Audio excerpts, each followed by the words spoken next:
Shelise Roberts. Shelise Roberts, you're up next. Okay, can everyone hear me? Yeah. Okay, so I actually wanted to say something last time, but it was a lot harder then, and I thought it would be easier now, but clearly not. So I joined Harlem Live when I was 16. A year later, I served as editor-in-chief, and at that time, that's when Shelly and Melvin were leading the program. So I literally saw them every day after school. And that's when, I became closer to them. After I graduated high school, I went off to film school. I went to School of Visual Arts.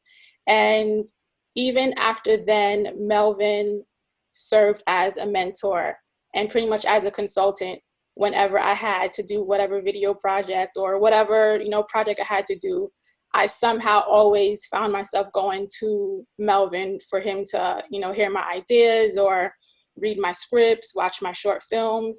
In fact, in my third year of film school, I actually created a short film on a character who was dealing with sickle cell, because that was when Melvin finally revealed to me that he was dealing with sickle cell.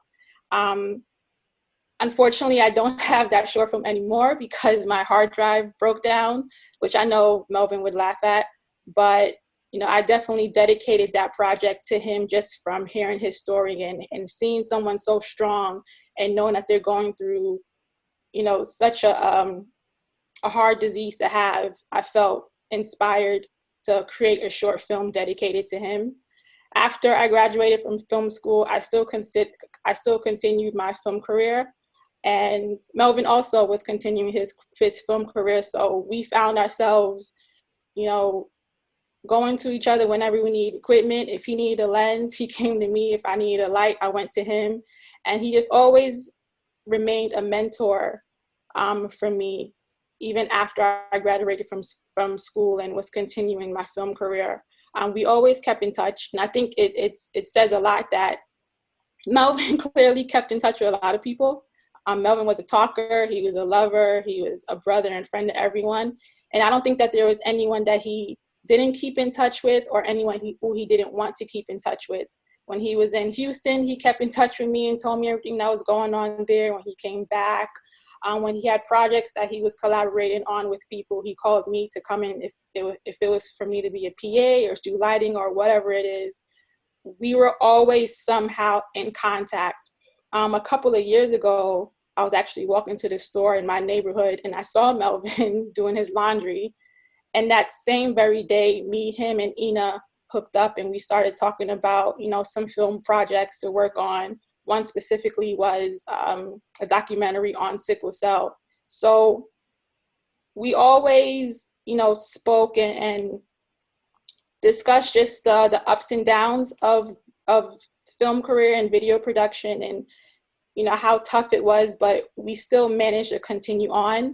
One of the last conversations I had with Melvin, we were talking about our journeys, and I think at some point he, started to feel as if I was giving up, and I didn't want him to think that I was. So I say that to say this. I feel like Melvin has always been my number one fan, and I was his number one fan as well. And I send my condolences to his family, to the Harlem Live family. And when I found out that he passed away, literally the first thing that came to my mind was, I can't stop, because he doesn't have the opportunity to continue, but I do. And I'm definitely going to continue for him even more than I was before. And one of the hardest things about continuing is not how hard it will be in the struggles, but just knowing that I'm going to be continuing without my mentor and my number one fan. So I just want to say, Melvin, you meant everything to me, and I loved you, and thank you for being there for me whenever I felt as if I wasn't doing well, and just being that person to pick me up whenever I needed, just to pick me up whenever I felt as if I wasn't doing what I could have been doing. So thank you. Thank you, Shelise, for those words. Next up is